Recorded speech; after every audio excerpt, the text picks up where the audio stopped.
They say he lived for 4,000 years. They say this tree was planted by Agastya 6,000 years ago. So this is called as Doddasampige. It's believed that Agastyamuni left his subtle body here with this linga.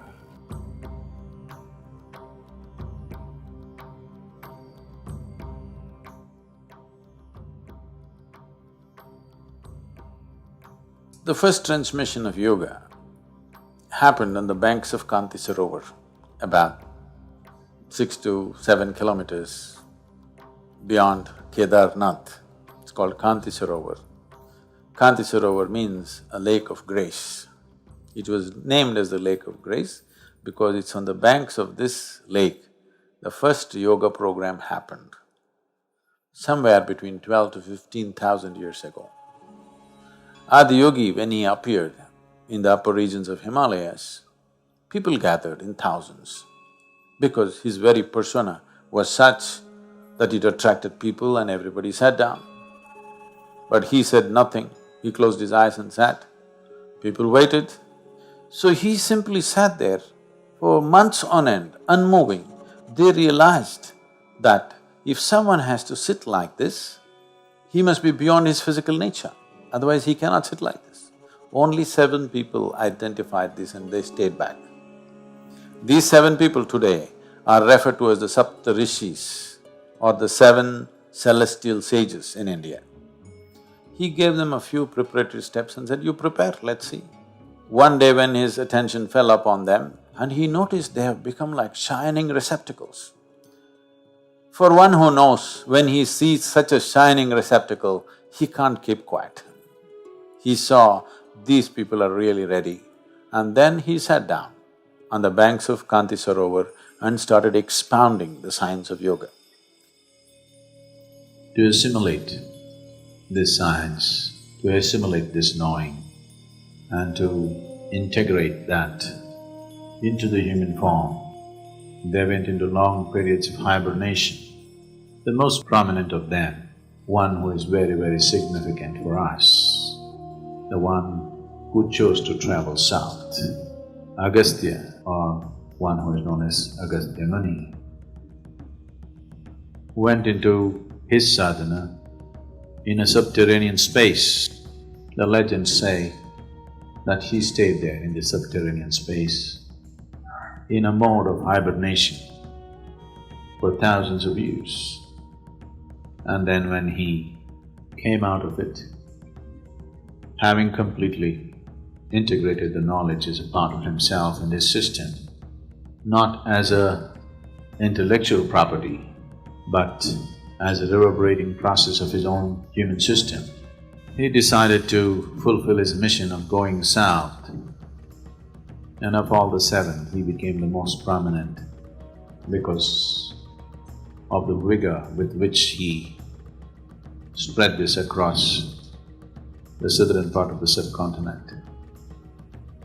He set up probably over, from what I have heard of, over 700 ashrams in the country. Many small places, that's not counted, proper ashrams where sadhana went on and he established some kind of a guru in the place and so that sadhana could go on. Over 700 ashrams he established around the country to make spirituality a part of everyday life. The depth of understanding and how he went about his work, with the energy and the wisdom with which he handled everything is quite superhuman in many ways. In many ways, Agastya is, you can say, you can call him the father of South Indian mysticism. Yoga came in a particular format to South India, to Agastya. They say he lived for 4,000 years. I don't know whether he lived for 4,000 years, but definitely he lived much longer than what normal human beings live if you look at the volume of activity he performed in his life. It doesn't look like he died in 100 years' time. At least 400 years he must have lived, because the volume of activity he has performed is not possible within a certain limitation of time. Today we are jetting around and driving around, so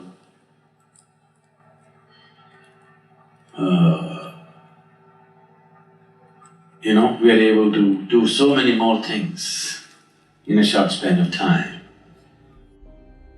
But the kind of travel Agastya did on foot, it's impossible for a man to have that much activity in a normal span of human life. Definitely he lived very long, maybe 400 years and maybe 4,000, or people just added 1 zero because actual zero. But he did incredible things. He was the one who sort of tamed the anger of Kartikeya. Kartikeya was Shiva's son, so he got very angry and he wanted to go away from his father. So he went down south in great anger and he became a warrior. In many ways an unmatched warrior, and he went about conquering. Conquering, he didn't conquer to rule.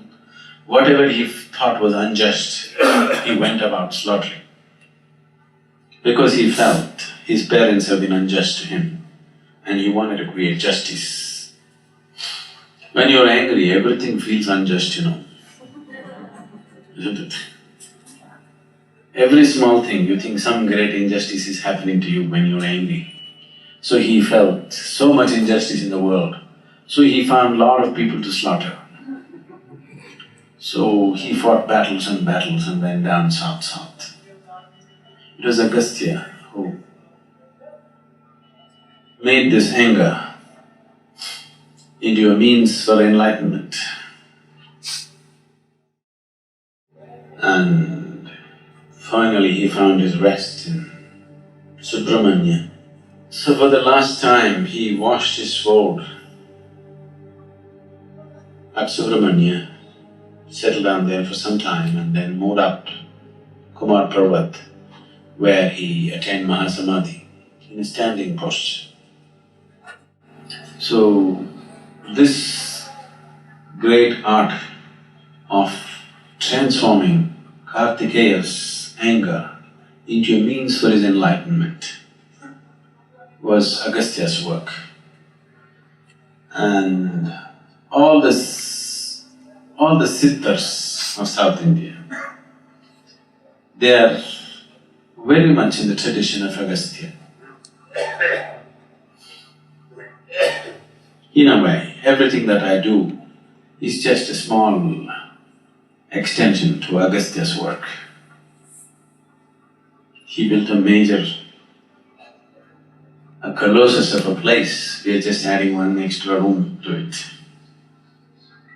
Because this South Indian mysticism has a different flavor, that's because of Agastya. So he took up the maximum territory compared to the other 6 and went about transforming this in many different ways. He ensured that some element of spirituality is in everybody's life. It may be going away, but still, if you just look at the last generation, even today it's very much there. Even a simple peasant in South India or anywhere beyond Uttar Pradesh, anywhere down south beyond that, you will see even a simple peasant has some element of spirituality in him. This was Agastya's work.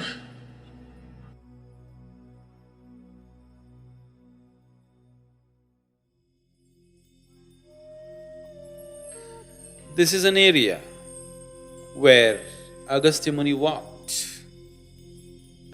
Probably he even visited this temple, either himself or probably one of his people, because the nature of the lingam is such which is in line with Agastya's way of doing things.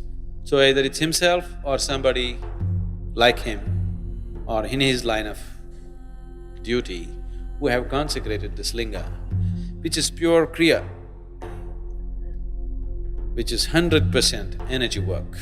No other things, no mantras, no tantras, no nothing. It's 100% energy work. That's the way I am, that's the only thing I know. I can just transform life from one dimension to another simply on the basis of energy. I don't know any chantings, I don't know any rituals, I don't know anything. Without any ritual, simply, just switching the energy from one dimension to another. You know what Gupta Kashi means? Gupta means secret. Kashi means, Varanasi, you heard of Varanasi? Kashi is the holiest of holy cities, one of the most ancient cities of learning. This was a place where hundreds of enlightened beings lived at a time. Every street you walked, you had an enlightened being to meet. So Kashi means the holiest of the holy. So that is the main Kashi. Just after Kedar is Gupta Kashi, the secret Kashi. Nobody is supposed to know about it.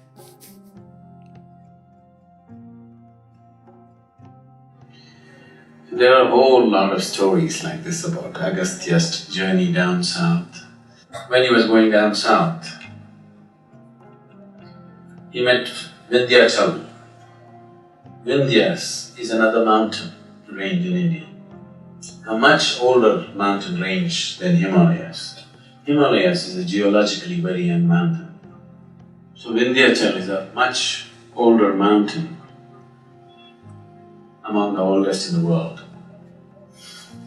So among the mountains,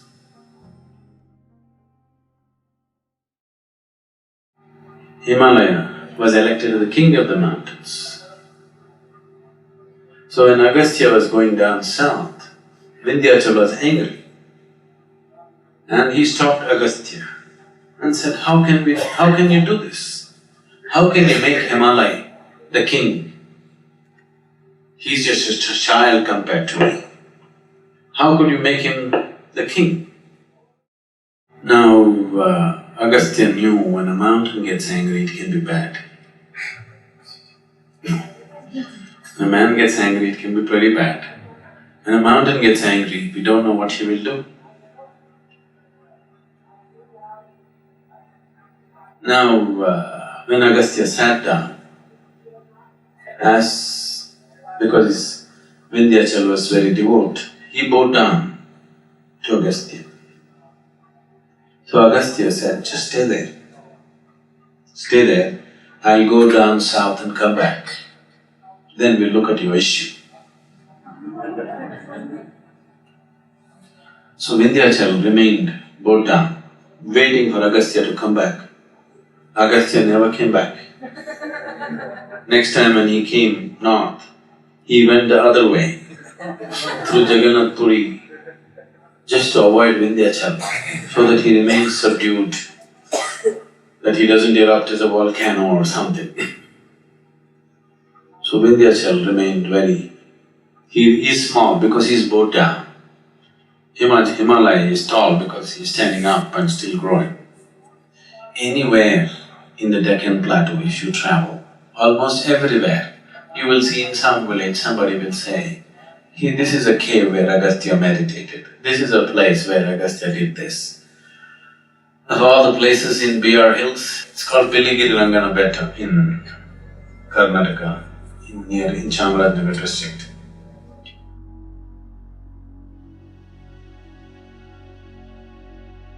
So in BR Hills, there is a place where there is a… what's the sampangi tree? What's it called in English? Sampangi? Champa, is it? Champa. Okay, it's a very fragrant flower. This tree, they say, was planted by agastyamuni. It's definitely incredibly old, this tree is.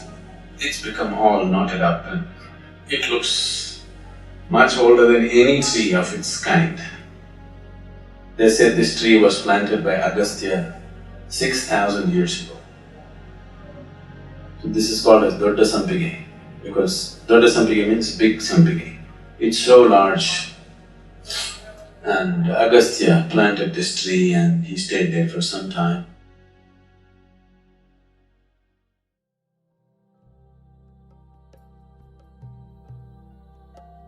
In the Kaveri, this is the midpoint. So, they identified the exact midpoint and Agastyamuni consecrated a linga which is originally actually made of sand mixed with some compound of those days, traditional compound. So it's a sand linga which is still intact, not only physically intact, in every way intact. This is seen as the navel of Kaveri because it's a midpoint and whatever he did, I wish I had more time to spend here, but it's just blowing away as if it was done yesterday. And it's incredible. This is our ancestry.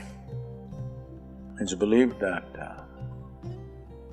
Agastyamuni left his subtle body here with this linga and left his mental body or manomaya kosha in Chadura, what? Somewhere near Madurai or Virudhunagar, there is another place where he left his intellectual or mental body. But he took the help of Kartikeya and took his physical body to Kailash, where Shiva was, and left it there. That's a spectacular way of doing things in the end.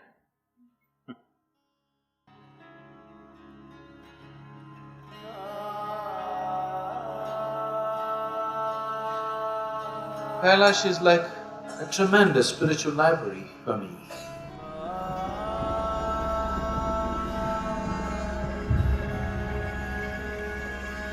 When they say this was the abode of Shiva, this is the abode of Shiva, it doesn't mean he's still dancing on the snow.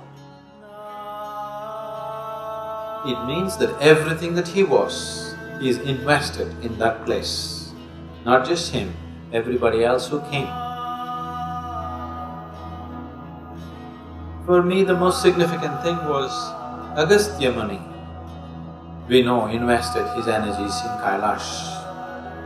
So, Agastya invested everything that he was in the southern face of Kailash. That's incredible. This incredible means incredible. In terms of natural beauty, there are no words for it. But in terms of its power and energy, it's absolutely incredible.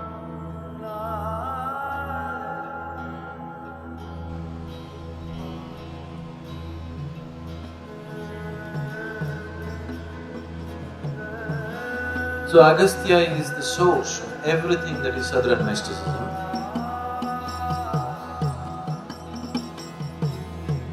He is the very source of everything that I am. You can say, I'm just a fingernail of his, scratching your life right now.